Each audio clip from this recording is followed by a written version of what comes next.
ሰላም ሰላም ውድ ተመልካቾቻችን እንዴት ናችሁ? ሰላም ናችሁ? ወይኔ ያለው እግዚአብሔር ይመስገን በጣም ደህና ነኝ።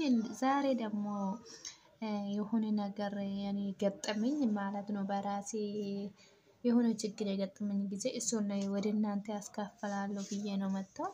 ምን መሰለ ያኔ አረብ ሀገር ስመጣ ጊዜ መጀመሪያ አዲስ ሆኜ ማለት ነው። አማርኛ እንትን አረበኛ አላቅም። ያን ጊዜ በቃ እንደዚህ አይነት ነገር አምጪ ይሄን አምጪ ሲሉኝ እኔ ምን እንደሚሉኝ አላቅም። አምጪ በቃ እንትኑ ካስ ይላል እነሱ ያኔ ብርጭቆ ማለት ነው። ካስ አምጪ ያለኝ ሰውየው መጀመሪያ ሰውየው ካስ አምጪ ያለኝ እኔ ሄጄ ቢላን ሰጠሁት። ካስ አለኝ አሁንም ጨዋ። ከዛ እሱን ወደ መደርደሪያ መልሴ አሁን ፍሪጅን ከፍቼ የጁባን ብርጭቆ ማለት ነው እሱን ሰጣው። ይሄም አይደለም ሂጂና ካስ አምጪ አለኝ አሁንም በድጋሚ በጩኸት ማለት ነው ሰውየው። በቃ ያን ሰውየው ሲጮህ ጊዜ በጣም ለቀስኩት። ያን አረበኛ ስለማወቅ እሱ ምን እንደሚል አላቅም። ለዚህ ነው ለቀስኩት። ከዚህ ቀጥሎ አሁን በቃ እሱ አሁን ደግሞ እኔ መጠረጋን ይዤ ሰጣሁ ነው ያለኝ። አሁን በቃ በጩኸት ማለት ነው። በቃ ድምፁ እኔ ላይ በጣም ሰውየው ተናደደ። በቃ ጮሃል። ስለዚህ ከዛ ነይና ያለኝ እሱ ተከትዬ ሄጄ መደርደሪያን ከፈተና ይሄ ካስ ካስ አምጪ ማለት ካስ ይሄ ማለት ነው ብሎኝ ካሱን ብርጭቆ ወስዶ አጣ። በቃ ጨወኝ። እኔ ደግሞ በጣም ከፍቶኛል። ያን ጊዜ ውስጤ ከፍቶኝ ረብሸኛል። በቃ ያን የሰው ሀገር ነው። እንደራስሽ መሆን አትችልም፣ ቋንቋ አልችልም። ሰውየው እንግሊዘኛ ምንም አላውቅም። ሴትዮ እንግሊዘኛ ትችላለች። እሷ በእንግሊዘኛ ነው የምትነግረኝ ሁሉም ነገር ማለት ነው። እኔ እንግሊዘኛ እችላለሁ። ስለዚህ ሰውየው ምንም አልሰማም እንግሊዙ። አንድ ነገር ብቻ በቃ ምንም መልስ የለም። ስለዚህ ሌላ ቀን ደግሞ ሴትዮ ምን እንዳለችኝ ሁሉ ጊዜ ምግብ የምትሰጠኝ ጊዜ ወይን ሰሃን ሸካላ እያለች ነው። ሁሉ ጊዜ ማለት ያኔ ሰሃን የሰራተኛ ሰሃን የት ነው ለብቻ ነው የምትሰጠኝ ሰሃኑ ማለት ነው ምግብ። ስለዚህ የት ነው ሸካላ ሰሃን ስለ በቃ እኔ አንዴ ከፍቶኛል እውነት። ለምንድነው ብቻ የምትሰጠኝ? እኔ ሀገር ሁኜ ከቤተሰቦቼ አንድ ገበታ ላይ ተሰብስበን እንበላለን ብዬ አለቀስኩት ያን ቀን ማለት ነው።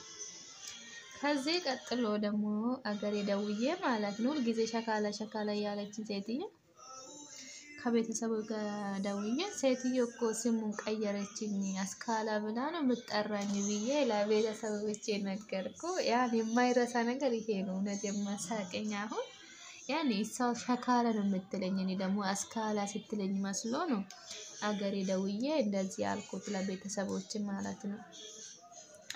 ከዛ ደግሞ ሌላ ጊዜ ደግሞ ትንሹ ልጅ አለ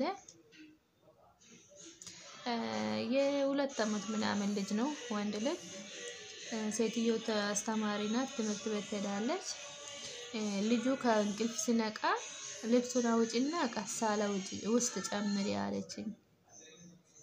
እሺ ብዬ እሷ ሄደች። ጠዋቱ በቃ እንቅልፌ ሲነቃ ልጁም ተነስታ የልጁን ልብስ አውልቄ ልጁ ረሳላ ውስጥ አስጨመርኩትና ረሳላ ሲሸቀል ማለት ነው ረሳላ ማሽኑ ሲሰራ ልጁ እንደዚህ በደንብ ያዘኝ ጨዋል።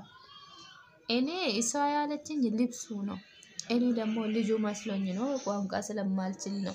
ያኔ የሳ የልብስ ልጅ አለችኝ ልብሱ አለችኝ ያኔ አውልቅና አጥቢ አለችኝ። እኔ ደግሞ እንትን መስሎኝ ነው እንትን ያኔ ልጁ መስሎ ነው ልጁን አጥቢ አልሽኝ አለች መስሎኝ ወደ ቀሳላ ልጁ ጨመርኩት ማለት ነው። እንደዚህ ይመስላል የአረብ ሀገር ያኔ ብዙ ፈተና አለ፣ ብዙ ውጣ ውረድ አለ። ቋንቋ ስለማናቅ ብዙ ነገሮች ይገጥመናል እዚህ ሀገር ስንመጣ ጊዜ መጀመሪያ ማለት ነው። ስለዚህ አሁን ሁሉም አልፏል። ማአሌሽም ጀምረናል። አገር ስንገባ ደግሞ የሆነ ልጅ ነበረች ከውጭ ነው መጣች ያሉኝ እሳ ጎያን 10 አመት ምናምን ቆያ አገር ከገባች በኋላ ሱቁን ሄዳ ያኔ በዚህ ሀገር ኩርኩም በአረበኛ ማለት ነው ኩርኩም የባኛ ቋንቋ እርድ ነው እሳ እርድን ማለት ረሳች በቃ አገር ስትገባ ማለት ነው ብዙ እዚህ ቆየን አገር ሲገባ የአገራችን ቋንቋ ራሱ ይጣፋናል ስለዚህ ሁሉም ነገር አዲስ ሆነብናል ልክ እዚህ ሲመጣ ጊዜ ማለት ነው ከዛ ልጅታ ሱቅ ሄዳ አባቴ አለች አቤት ኩርኩም ስጠኝ አለች ለባለ ሱቁ ማለት ነው ምን ሆነች እቺ ልጅ ምን ነው ምን ነክቶሽ ነው ኩርኩም የምሰጥሽ አለ ሰውዬው አረባከት ሰማም እንደ ኩርኩም ስጠኝ አልኮ ብላ ጫዋች ሁሉም ሰዎች አፈጠጡና እያየው ነው ሴት ልጅቷ ማለት ነው ምን ሆነች እቺ ልጅ ምንድነው ኩርኩም የምትፈልግ ማለት ብሎ በቃ ደነገጡ